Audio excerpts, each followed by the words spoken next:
Mantralayam incharge Raghavender Reddy గారు ఈరోజు మా గ్రామానికి రావడం జరిగింది. అయితే మేము డి బెలగల్ గ్రామ సర్పంచ్ మాల పద్మమ్మ నా భార్య. అయితే ఎలాంటి ప్రోటోకాల్ ప్రకారం మమ్మల్ని ప్రోగ్రాంకి పిలవాల్సి ఉంటుంది.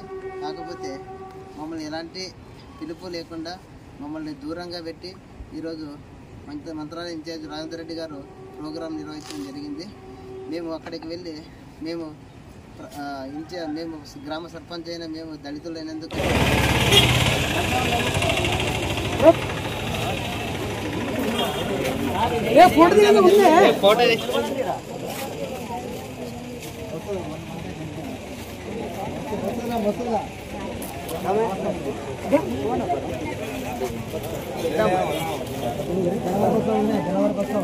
జనవరి కోసం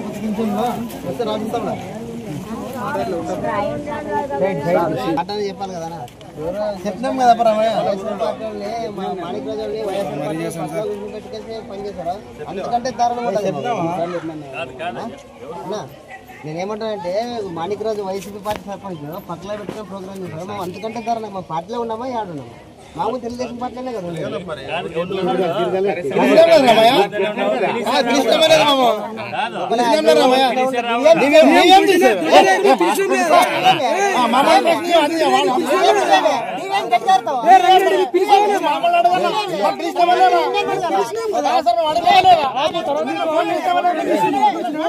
మమ్మల్ని ఎందుకు ఇలా దూరం పెట్టారు అని మేము అక్కడ వెలికేసి ఇన్ఛార్జ్ దగ్గర కోసింగ్ మేజర్ పంచాయతీ నందు వైఎస్ఆర్సీపీ పార్టీ సర్పంచ్ పక్కన పెట్టుకుని కోసీలను అయితే ప్రోగ్రాంలు చేస్తున్నారు, అన్నీ చేస్తున్నారు. మరి ఈరోజు మా గ్రామంలో మమ్మల్ని అత్యధిక మెజార్టీ 549 మెజారిటీతో మేము తెలుగుదేశం పార్టీ తరఫున మేము గెలుపొందడం జరిగింది. కానీ మాకు ఈరోజు జరిగిన అవమానం అంత ఇంత కాదు. కావున పార్టీ హైకమాండ్ మా పైన దయ ఉంచి దృష్టి దించి మా మండలంలో తాలూకా మా నియోజకవర్గంలో జరిగే రాజకీయ పరిమాణాలను గుర్తించి మమ్మల్ని గుర్తించకుండా మమ్మల్ని ప్రోటోకాల్కి కూడా పిలవకుండా వారిపై చర్యలు తీసుకోవాలని నేను తెలియజేస్తున్నాను. జై హింద్, జై తెలుగుదేశం. అయ్యా, ఈరోజు ఎంత పార్టీకే పొరుగు పోయినట్ల. ఎట్లంటే మేము 2083 నుంచి ఈరోజు కూడా సీనియర్లు పార్టీలో. కానీ ఈ ఇటువంటి సీనియర్లను గుర్తుంచుకోకుండా ఇంకోటి రామయ్య చాలా కష్టకాలంలో బెళగొల్లో సర్పంచ్ పోటీ చేయాలన్నా కూర్చుపోయేవాళ్ళు అంతా, ఇప్పుడు ఉండే నాయకులు కానీ లీడర్లు కానీ దళిత అయినా కూడా పైకేసి పోటీ చేసి ఈరోజు ఈ తాలకలే వలన మెజార్టీ తెచ్చిన వ్యక్తి సర్పంచ్ అంటే మనం ఒక రామయ్య గారని నేను సమూహంగా తెలుసు. ఇంకోటి చెప్తున్నా, అయ్యా రాఘవేందర్ రెడ్డి, ఇది వైసీపీ గవర్నమెంట్ కాదయా, మేము ప్రతిపక్షంలో ఉండవు. మరి ప్రతిపక్షం నుంచి కూడా మమ్మల్ని చూసాము. బాగా గుర్తుపెట్టుకో, నువ్వు అంతా వైసీపీ వాళ్ళని తోలుకొని తెచ్చుకేసి వైసీపీ వాళ్ళని నింపెట్టుకేసి వాళ్ళకి పెదవులు.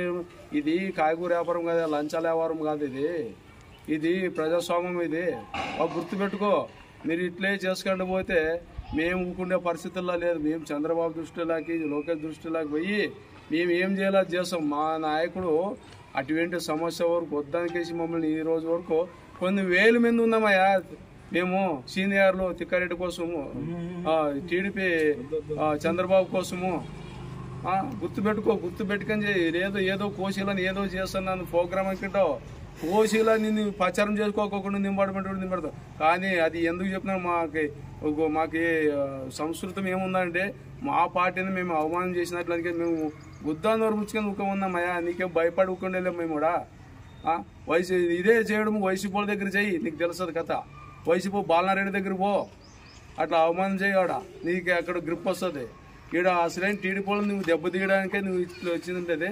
కానీ అసలైన నువ్వు టీడీపీ కార్యకర్త అయితే టీడీపీ వాళ్ళు ఎక్కడున్నారని తెలుస్తుంది. కానీ నీకు ఇటు అసలైన టీడీపీ కార్యకర్త కాదు.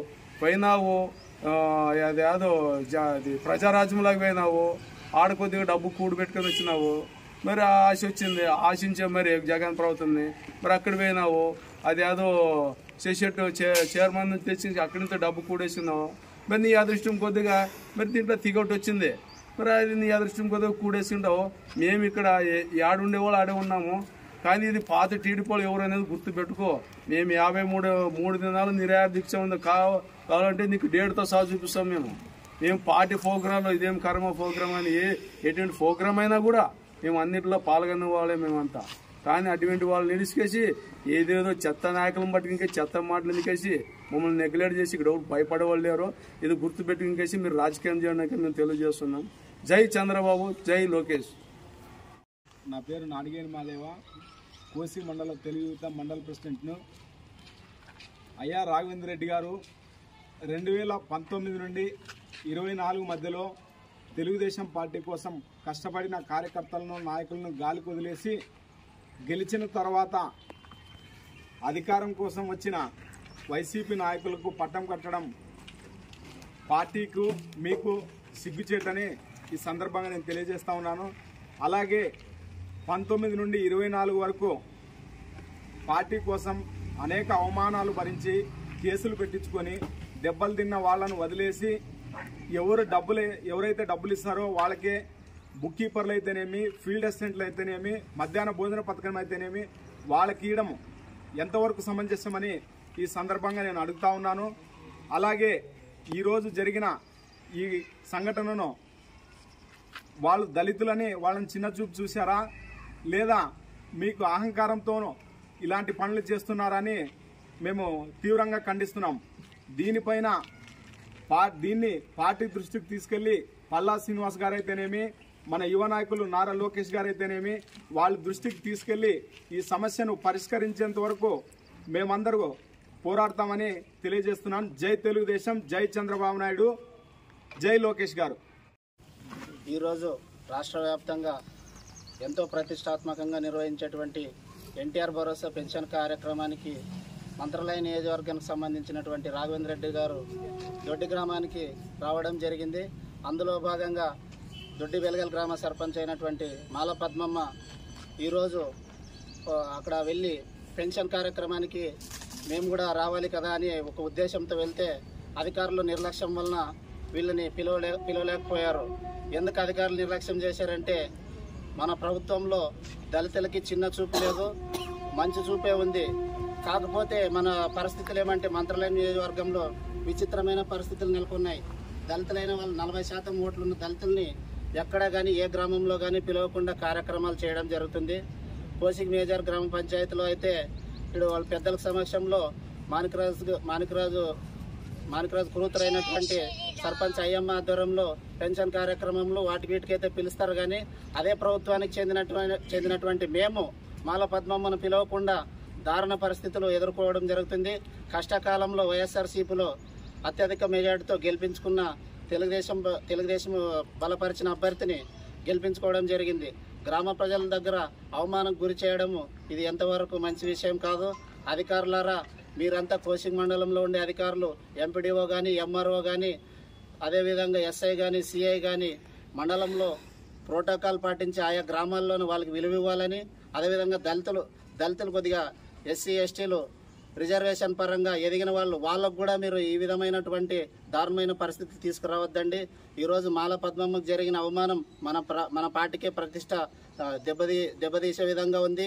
మంత్రాలయం నియోజకవర్గంలో ఉండే దళితులంతా ఏకమై ఈ విషయం పైన పల్లా శ్రీనివాస్ గారికి, అదేవిధంగా చంద్రబాబు నాయుడు గారి దృష్టికి తీసుకెళ్లి మా యొక్క మనవిని వివరించాలని చెప్తున్నాను. ఒక దళిత సర్పంచ్ అయిన మాల పద్మమ్మ, అదేవిధంగా నేను ఒక దళిత ఎంపీటీసీగా ఈరోజు తీవ్రంగా ఖండిస్తున్నాను. ఈ విషయం పైన అధికారులు ఖచ్చితంగా దృష్టికి తీసుకొని ప్రతి గ్రామంలోన, ప్రతి విలేజ్లోన ఎంపీటీసీలను కానీ, సర్పంచ్లను కానీ ప్రతి ఒక్కరికి చెప్పే బాధ్యత ఉండదు. వైఎస్ఆర్సీపీ, టీడీపీ, మిగతాది పక్కన పెట్టండి.